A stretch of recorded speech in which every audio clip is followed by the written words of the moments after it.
I've worked at every McDonald's in a 45-mile radius of my house. Over the years, I've gotten a reputation as a good filler guy. Someone you can call to deal with sudden absences, firings, and unwanted night shifts. I'm just about old enough that some of the managers trust me, but I've never gone far enough to get a decent promotion. I've been stuck in a kind of limbo. My dad told me it happens. Sometimes if you agree to take the shit jobs, you become so useful to a company that they'll never fire or promote you. Up until recently, that kind of suited me fine. I was on autopilot for a long time and I enjoyed the quiet shifts and the way I was trusted by my bosses without ever being given more responsibility.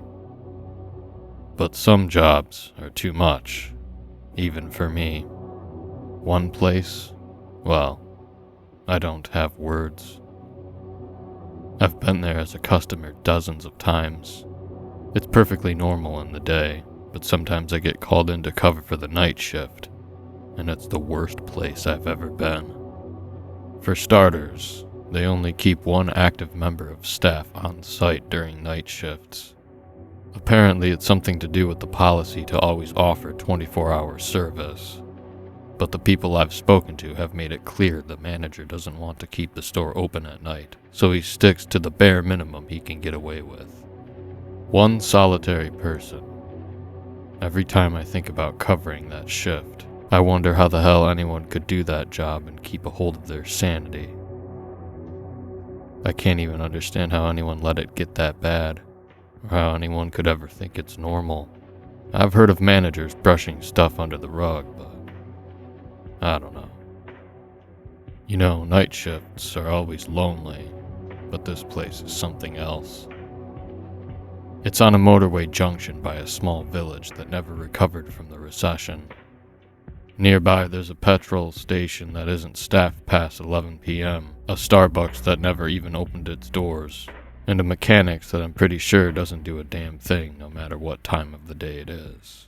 Oh, and a car wash that hasn't worked since the first Toy Story came out. So come nighttime, it's just us, this little glassy McDonald's with happy mascots and bright lights standing like an island of bright fluorescent light in a sea of sepia darkness. Overhead, you've got a ramp that leads to the motorway. Close by are 4 dual carriageways that crisscross an enormous roundabout. And between all of that, there are speeding trucks, tricked-out cars zooming past, blasting cheap electronic music. And, well, there's nothing else. No fields, no paths, no pavements, no shops, no houses. Nothing. This isn't a place made for humans. It's made for cars. And I guess that's why the McDonald's survived, because the drive-thru is always busy. But at nighttime, it means there's this horrible atmosphere. Overhead you can hear the cars zooming by, and there are great big lampposts that bathe everything in amber, and the occasional nighttime traveler stopping for a 3 a.m. cheeseburger, but that's it. I've never worked anywhere so dead. Some nights it's just me, and I gotta be honest, it's terrifying. It's more than just loneliness. It's actually terrifying. There's something out there. It sounds stupid, but there is. The first time I turned up, the manager took me aside and told me I needed to fill a cup up with fat from the fryer and leave it by the open drive-thru window. I laughed, but he just groaned, grabbed a nearby cup and filled it up anyway. He put it by the window and told me I couldn't move it. I was expecting some kind of banter, thinking it was a practical joke, but he didn't even bother. It was like he just couldn't be fucked to explain it, so he just did it himself. That was my first night. Nothing happened. Not really. Traffic died down. Staff started going home, and bit by bit things died down until the only sound was the occasional passing engine. I started to feel severely isolated, even a little scared, which was a weird feeling to have at work. I was standing by the open window, looking out on the drive-thru. and the darkness on the other side started to feel like it was more than just a shadow.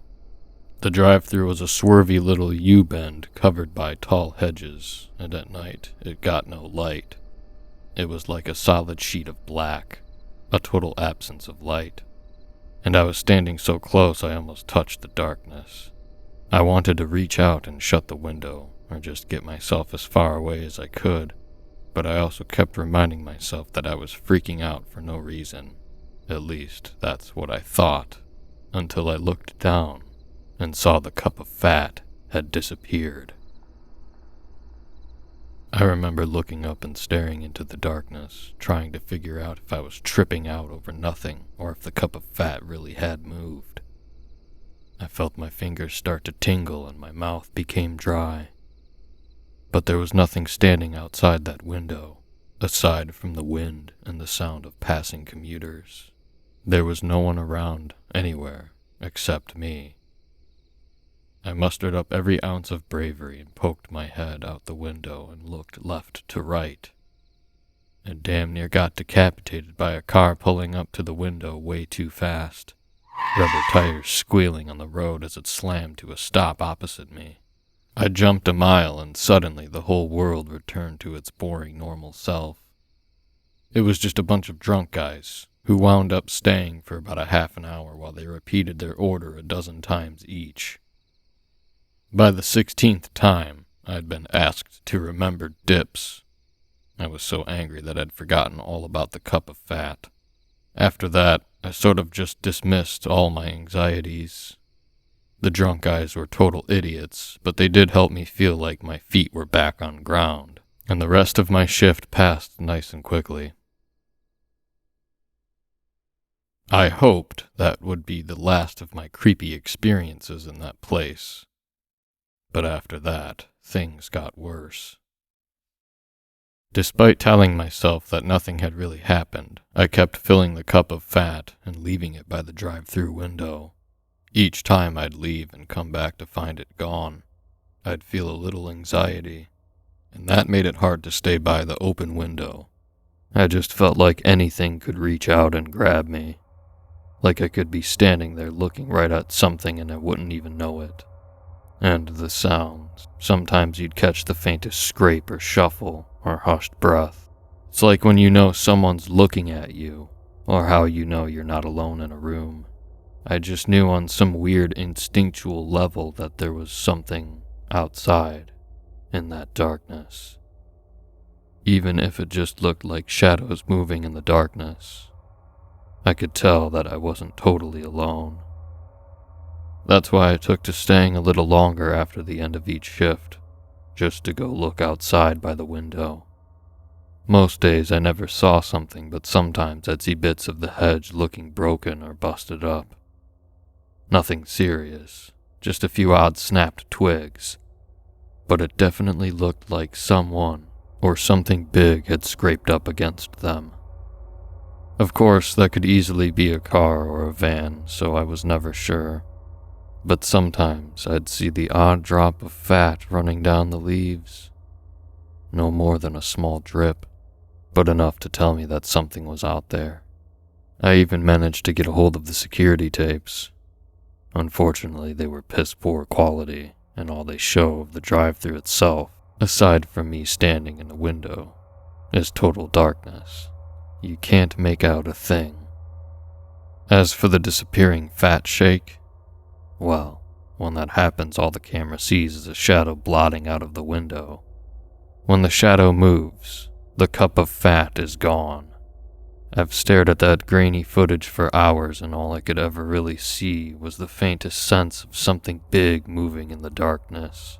But even knowing what I know now, I'm still not sure that's anything more than my imagination. There are others, of course. I've heard a few strange stories. A while back, some girl supposedly went missing from her shift, but a quick Google search of her name showed a news story where she'd been killed by a violent ex, although no body was found. I spoke to one guy who mentioned a kid finding a nearby drainage ditch filled with hundreds and hundreds of empty McDonald's drinks, which is supposedly where the cups of fat go. I did try looking one day, but never found anything. Then again, it's a nightmare to walk around here, especially in the day. And I can't quite bring myself to abandon my shift and go looking at night.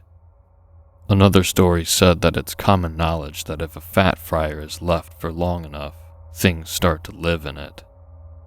One day, years back, some new manager finally went in and ordered a new fat fryer, but when they emptied the old one, an ancient piece of kit that I was told had never been cleaned, ever, something black and slimy was left at the bottom, caked in fat and looking like no animal or person anyone had ever seen. This thing slipped away when no one was looking, leaving a trail of fat between the restaurant and a nearby sewage drain. I did mention this story to one manager, and he pulled one hell of a face and told me, "Yeah, I remember that, but there wasn't anything at the bottom of the fryer. Besides, nothing could have crawled because we tipped it straight into the drain anyway, so there couldn't have been a trail," which I took to be a reasonable explanation. Although someone else told me that particular manager hadn't even been in on that day. But after just a few days of asking around, I had enough stories to fill a book, and almost all of them conflicted in some way. None of them ever really made much sense to me. In some ways, they felt more like lazy attempts to fill in the blanks. They were just urban legends, but I wasn't happy with just tall tales.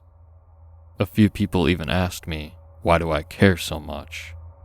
And the answer is real simple. Because I had to share my shift with something, and no one would tell me what it was. Something was out there, taking that cup of fat. I tried tying a string around the cup once, but came back to it rolled up neatly by the window. Another time I left one empty cup and one full cup, only to find both cups gone when I came back. Later that night, the empty one was returned, untouched, outside the front of the restaurant doors.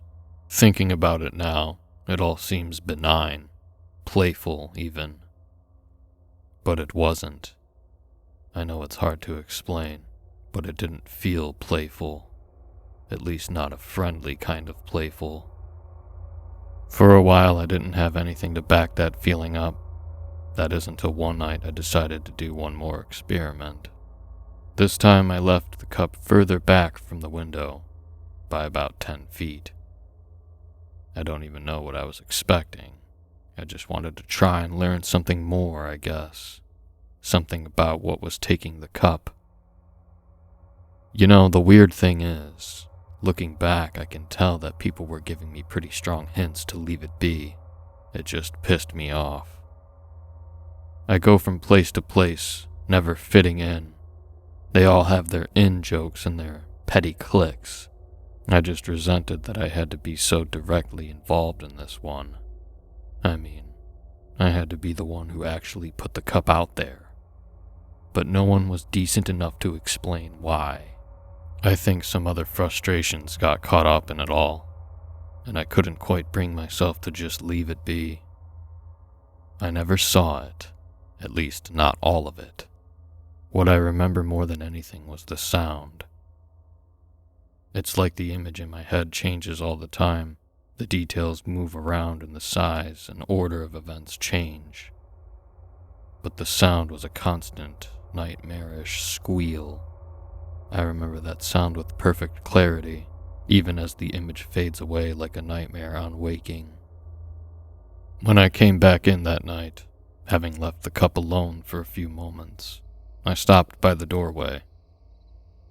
Nothing had appeared yet, but a hot gust of wind blew in from outside like an animal's breath. It tousled my hair, and I immediately knew something was wrong. I couldn't see a thing outside that window, just a veil of black, but I got the sense that something was pressed up close to the other side.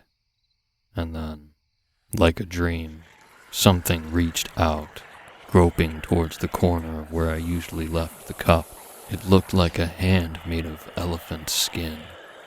It was bony and gnarled, but the skin looked thick and crumpled like the hide of a rhino, except paler. And even though the arm was thin, like bizarrely thin, the hand had these chubby fingers, like an oversized kid's. You know, I nearly laughed. That can happen during shock. This thing was like a dream. It took a second or two before the fear caught up with me, and when it did, I couldn't even move a muscle. This hand just came out of the darkness and just started swatting around looking for the cup. And when it couldn't find it, it didn't just stop. It kept going. I found my heart racing as it started to strain in my direction. It reached out and slowly started to stretch. The room filled with a sound like nails on a chalkboard, and I remember thinking that none of this was possible, even as bones and skin grew and pulled themselves all out of proportion. Muscles snapped, skin turned paper thin, revealing blue, spidery veins and slick-looking flesh. And eventually, even the skin gave way so that tattered flesh and strips of tissue hung off. It wasn't even bone. It was black, pitted like tar rolled into a long, thin strip. 1 foot, 2 foot, 3, and soon much more. By the time I realized it was going to reach me, I started to scream and tried to move backwards, but I fell.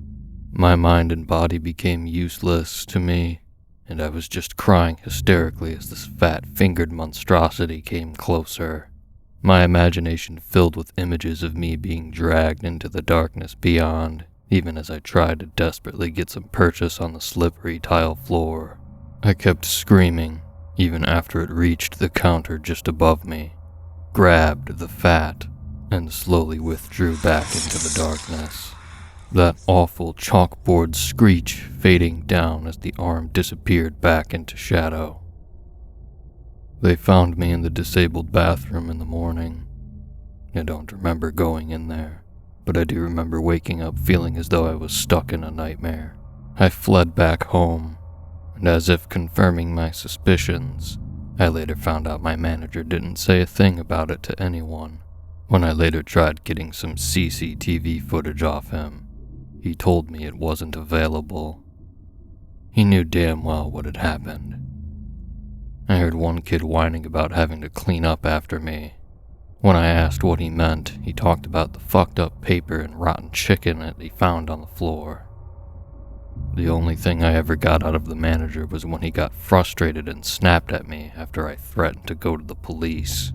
"No one's been hurt for years," he cried out, and then suddenly realizing what he'd said, he added, "No one's been hurt, so there's nothing to report.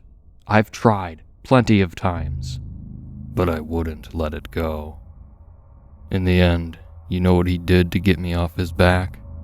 He installed bars on the window. They had a little square where you could feed some items through, and they could even be opened from the inside to let us hand out the bigger orders. And then he acted like that was it. Job done. But I remembered that hand stretching out, and those bars didn't do much to comfort me. They'd stop a random attacker, sure, but that thing that came out of the darkness, it wasn't enough to get me back on my shift. I only had one left, but I still threatened to quit if they tried to make me do it. I only gave in when the manager himself agreed to sit in on it with me. After that, I was told I'd never have to work in that branch ever again. Reluctantly, I felt like I had to agree. I didn't exactly have other options, and my parents were pretty ruthless when it came to charging me rent. Plus, I still kind of felt like I was dreaming, you know? I wanted to wake up. I wanted to prove that this was just a fucked up nightmare. It was a tense shift. The manager was pissed he had to stay up all night, and I was pissed he'd covered up what happened. So there wasn't much conversation. The only time we interacted was when he placed the cup of fat by the window and then chucked the bars. I took the time to tell him he'd have to stay by the window because I sure as hell wouldn't. For a moment he looked like he was going to try and have a go at me, but I think he realized it was pointless and let it go. After all, it was just one more night, right? Around 3:30, I heard a noise from the drive-thru. There was a bang and a loud cry, and I rushed to my feet, heart pounding. I burst around the corner, only to find the manager stood there swearing loudly, his feet and legs covered in fat. He'd knocked the fucking cup over, hadn't he? Straight down his legs and all on the floor. I laughed, which pissed him off, even though I was laughing from relief and not at his misfortune. I tried to explain, but he just barked at me to get another cup. I was filling it up when this time, the screaming came back. I knew on some level this was different, so I didn't run straight around the corner. I walked slowly and turned to find the manager backing up towards me as that grotesque hand flailed around looking for a cup.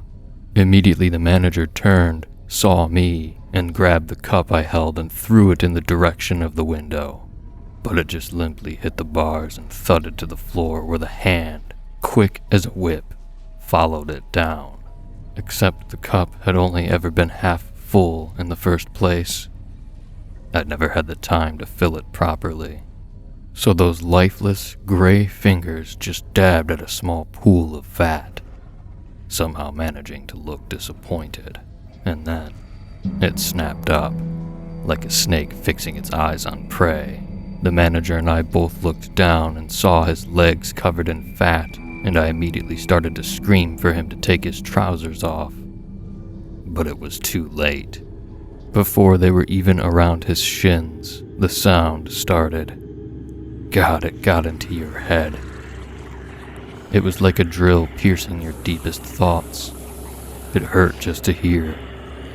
The manager was left trying to pull his fat-soaked trousers off with one hand while he covered his bleeding ears with the other. And that hand, it just kept coming. When it was just a few feet away, I grabbed him and started to pull, but we both slipped and fell on some of the fat that had dripped off his clothes. We were both so terrified, we were trying to climb over each other just to get away. If we'd just taken some time, we probably could have escaped real easy. But something about that hand filled me with a hysterical need to get away. And just like that, it grabbed him. And just as slowly as it had reached out, it started to pull him back in. It dragged him all the way, his screaming desperate and pitiful, until finally, he reached the bars.